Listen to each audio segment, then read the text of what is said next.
This video will show you how to sew on unicorn horns on patterns such as the first unicorn hat and all the unicorn sweater.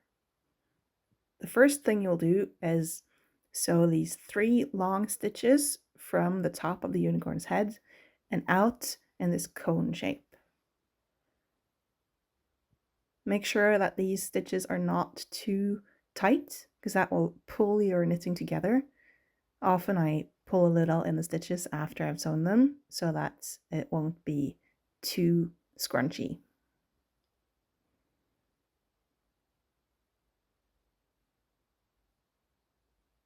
As you see here, that was probably a little too tight, so I pull it a bit. And then once the 3rd stitch is done, I pull the needle up from the root of the horn, from the bottom of the horn, so that I can start sewing further stitches across the 3 long ones. They will be short and they will be shorter the further out on the horn that I get. The first one's the widest one. Make sure that that one's not too tight either. I often pull it a bit to make sure that it's not too firm. And then I like to have these stitches very close together, but you don't have to. You can have some space between them if you want to. This is just my way of doing it.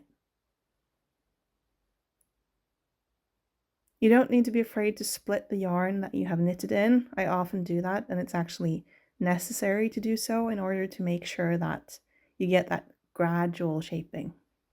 Here you can see it a bit closer. The strand I'm using is a bit long. You don't have to use as long a yarn as I've done here. And then if one stitch is a bit too narrow, a bit too short, I'll just add a longer one on top. Here I'm splitting the pink yarn underneath. And then sometimes I see that the stitch will be too wide, so I just redo it before I pull the needle through.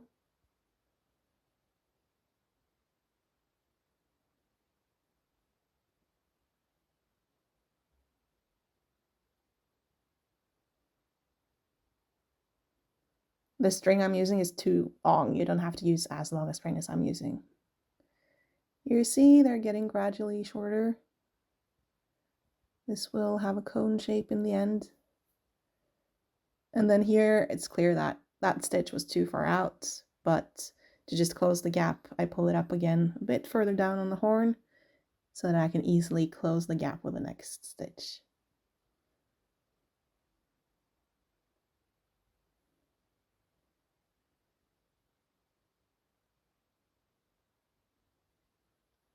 And there it's closed. So I just keep going, making the stitches slightly shorter the further out I get, especially in the second half of the horn.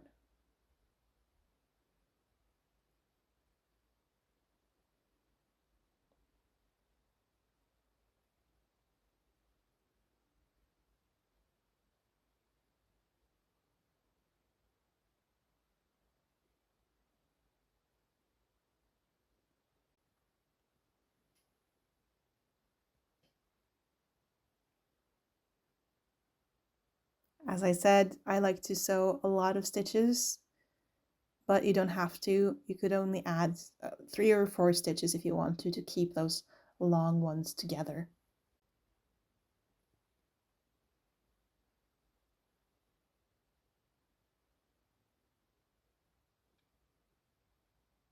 Only a couple of stitches left. These will be the shortest ones.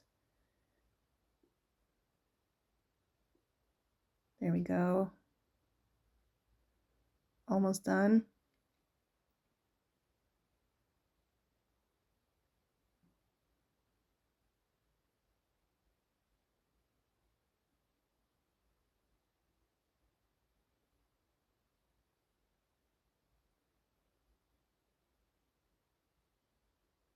The very last stitch is the shortest one, and then you just weave in the end on the wrong side of the hat, and then you're done.